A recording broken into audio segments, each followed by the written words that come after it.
सलाम everyone and welcome back to गोलोटी। अब क्योंकि गर्मी आ चुकी है और सीजन में बड़े मजे के फ्रूट्स भी आने वाले हैं, बल्कि आ चुके होंगे, आम तो आ ही चुका है। तो मैंने सोचा क्यों ना कुछ ऐसा बनाया जाए जो कि हम इन फ्रूट्स को यूज कर लें और एक ठंडा ठंडा स्नैक बनाया जाए। आज मैं बना रही हूँ फ्रोजन योगर्ट बाइट्स, लेकिन इनका फ्लेवर डिफरेंट होगा जो फ्रूट्स आप यूज करोगे। अब जाहिर इस चीज को बनाने के लिए 3 मेन चीजें चाहिए। एक है सीजन का फ्रूट, दूसरा है दही और तीसरा है बिजली क्योंकि इसको आपने फ्रीज़र में जमाना है ओवरनाइट, या जितनी देर इसको ठंडा होने में लगे। तो बिजली का देखना इंतजाम कर लेना। तो इसको ना बनाना शुरू करते सबसे पहले यहाँ पे मैंने 2 फ्रूट्स लिए हैं। एक मैंने आम लिया है। इस आम को देख के हंसना नहीं, क्योंकि भाई हमारे पास यही अवेलेबल है, नीले पीले आम हमें यहीं पे यहाँ पे मिलते हैं। तो मैंने एक बड़ा सा वो वाला आम ले लिया और मैंने साथ में ना 2 कीवीज ले ली। इनको मैंने किया पील और इनको मैंने क्यूब्स में काट लिया। अब आपके पास वहाँ पे बहुत मज़े के बहुत वैरायटी के फ्रूट्स हैं, पीचेस भी आ गए होंगे। अब इनको क्यूब्स में काटने के बाद मैंने आमों को एक अलहदा से प्याले में डाला और फिर मैंने इसकी प्यूरी बना दी। आप इसको ब्लेंडर में भी कर सकते हो, चाहो तो अगर आम बहुत ही सॉफ्ट है तो मैश भी कर सकते हो, हर्ज नहीं है उसमें। फोर्क से उसको अच्छे से मैश कर लो, लेकिन मैंने इस तरह से कर लिया।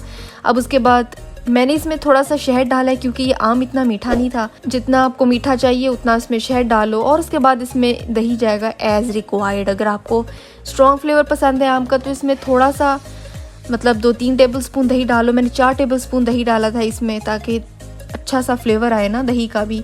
और दही अगर खट्टा है तो फिर आपको इसमें शहद ज़्यादा ऐड करना पड़ेगा। मैंने यहाँ पे ग्रीक योगर्ट यूज़ किया। ग्रीक योगर्ट जो है ना वो खट्टा नहीं होता, बड़े मज़े का क्रीमी होता है वो। अब जो मैंने कीवीज ली थी उसके साथ भी मैंने सेम किया था।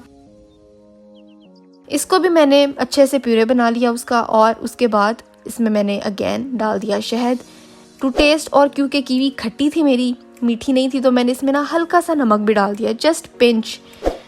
क्योंकि आपको पता है ना खट्टे के साथ जब आप नमक डालते तो उसकी खटास कम हो जाती है। और फिर अगेन मैंने इसमें दही डाल दिया, 2.5 टेबलस्पून 3 टेबलस्पून दही था। इसको भी मैंने मिक्स किया।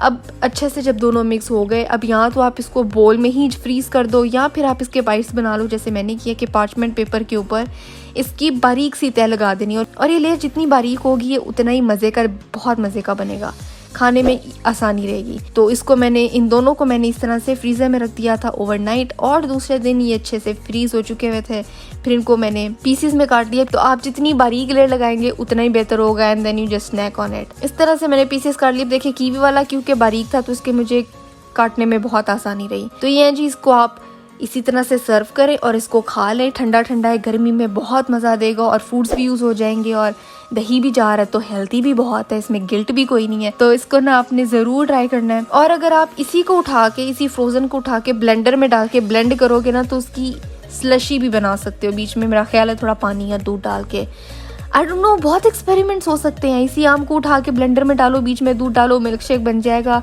ठंडा बर्फ़, बहुत मज़ा आएगा। तो आपने इसको ज़रूर ट्राई करना है डिफरेंट फ्रूट्स के साथ। और उसकी तस्वीर मुझे इंस्टाग्राम पे भेजनी है ताकि मैं उसको अपनी स्टोरी पे लगा सकूं। और आज के लिए बस इतना ही था। मैं मिलती हूँ आपसे अगली वीडियो में एक नई रेसिपी के साथ।